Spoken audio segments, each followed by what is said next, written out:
My guest this week here at the Munich Security Conference is Adel Al-Jubeir, the Saudi Minister of State for Foreign Affairs.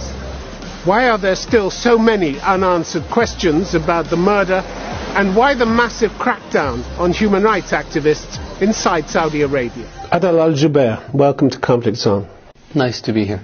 It's around 16 months since agents of your state murdered Jamal Khashoggi in cold blood in your consulate in Istanbul. What's striking in retrospect is that 3 days later your Crown Prince Mohammed bin Salman told the Turkish authorities to search the consulate and added, "We have nothing to hide."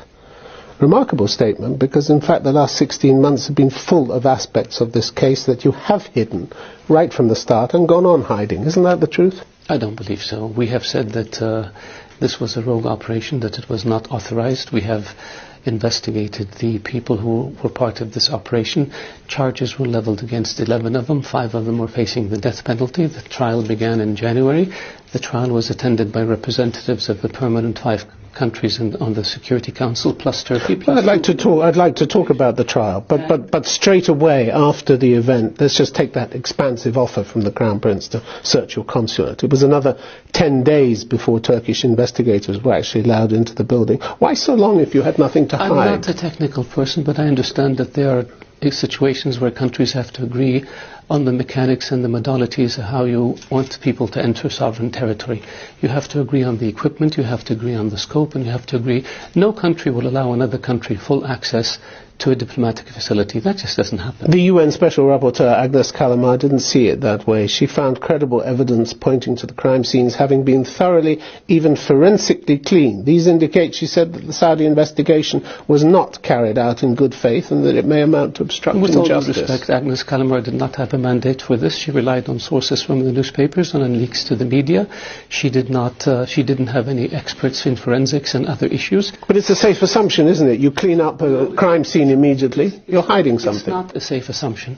The issue with Agnes Kalamar is she wrote a report based on news reports, and then she accused Saudi Arabia before it even started. Look at her record when it comes to Saudi Arabia for a number of years, and how disparaging and how negative she has been against Saudi Arabia. The UN acknowledges that it's been an important step, this trial, towards accountability, but says it's failed to meet procedural and substantive standards.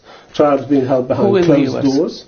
Who in the US said this? The report from the Special Rapporteur. The Special Rapporteur is biased. The Special Rapporteur... Why? Because you don't agree with her. Exceeded her authority. The Special Rapporteur says the trial was secret. How can a trial be secret when we have representatives from the 5 permanent members of the Security Council plus Turkey? They went with an autopsy expert who had a bone saw with him. I don't know about that. I don't know about that. But everybody else seems to know about it. I don't care what anybody says. I don't know about that. The idea with it is that this was authorized is ridiculous. This was a rogue operation that happened, that should not have happened. We're paying a great price for it. It's a terrible tragedy, and the issue is we deal with it from a legal perspective. Jamal Khashoggi's family has come out and said, we have confidence in the Saudi judicial system. Why do you have to assume the worst when it comes to Saudi Arabia?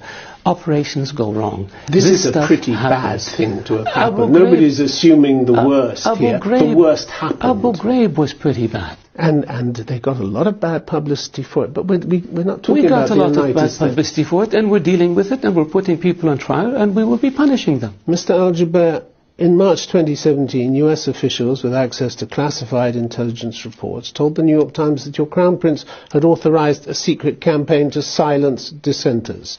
That included surveillance, kidnapping, detention and torture, so-called rapid intervention team.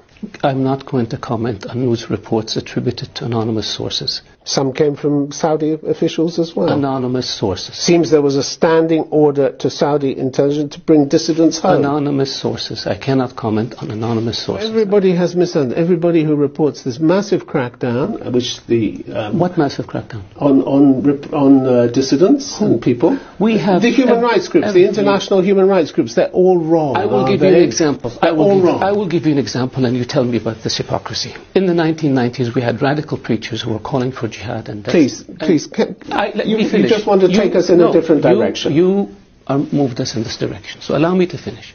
I want to point out the hypocrisy.